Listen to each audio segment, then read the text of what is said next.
Hello everybody, నేను Sujini. Welcome to my channel salt and Sujini, my daily cooking blog. ఇవాళ పంజాబీ స్టైల్లో బెండకాయ ఫ్రై చేసుకుందామండి. చాలా చాలా టేస్టీగా ఉంటుంది. చపాతీతోటైతే పర్ఫెక్ట్ కాంబినేషన్. తప్పకుండా ట్రై చేయండి. దానికోసము ఒక 4 టేబుల్ స్పూన్స్ ఆవాల నూనె, 1 టీ స్పూన్ జీలకర్ర, ఒక హాఫ్ టీ స్పూన్ ఇంగువ వేసి మంచిగా వేయించుకోవాలి. పంజాబీ వంటలు అనగానే ఖచ్చితంగా ఆవాల నూనె వాడతారండి. అప్పుడే మీకు ఆథెంటిక్ టేస్ట్ వస్తుంది. మీ దగ్గర లేకపోతే నార్మల్ ఆయిల్‌లో అయినా చేసుకోండి, నో ప్రాబ్లమ్. ఒక పెద్ద సైజ్ ఆనియన్‌ని నేను ఇలా కట్ చేసి వేసుకుంటున్నానండి. మరీ సన్నగా తరగవసరం లేదు. అలా అని పెద్ద పెద్దగా కాదు. కొంచెం మీడియం సైజ్‌లో చాప్ చేసి వేసుకోవాలి. ఆ తర్వాత ఫ్రెష్‌గా దంచుకున్న అల్లం ఇంకా పచ్చిమిర్చి పేస్ట్ అండి ఇది. మూత పెట్టుకొని లో ఫ్లేమ్‌లో ఒక నిమిషం మనం వదిలేస్తే అది మంచిగా పచ్చి వాసన పోయేటట్టు వేగిపోతుంది. ఓకే.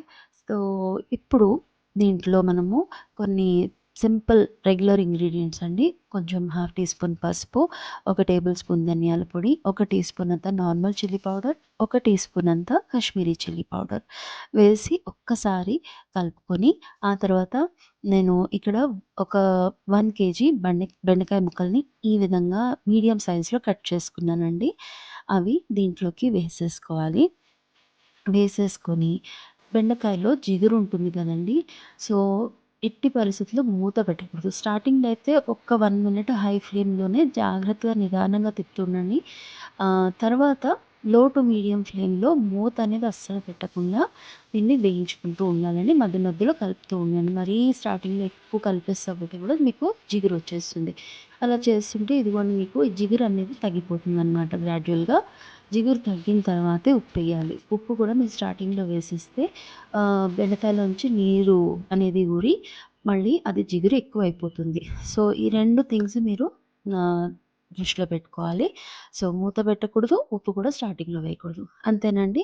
సో, ఇది మంచిగా వేగిపోయింది. లాస్ట్‌గా మనము ఒక టీ స్పూన్ అంత సోంపు పొడి, ఒక హాఫ్ టీ స్పూన్ జీలకర్ర మెంతుల పొడి, ఒక్క పచ్చిమిర్చిని సన్నగా చాప్ చేసి వేసుకుంటున్నాను.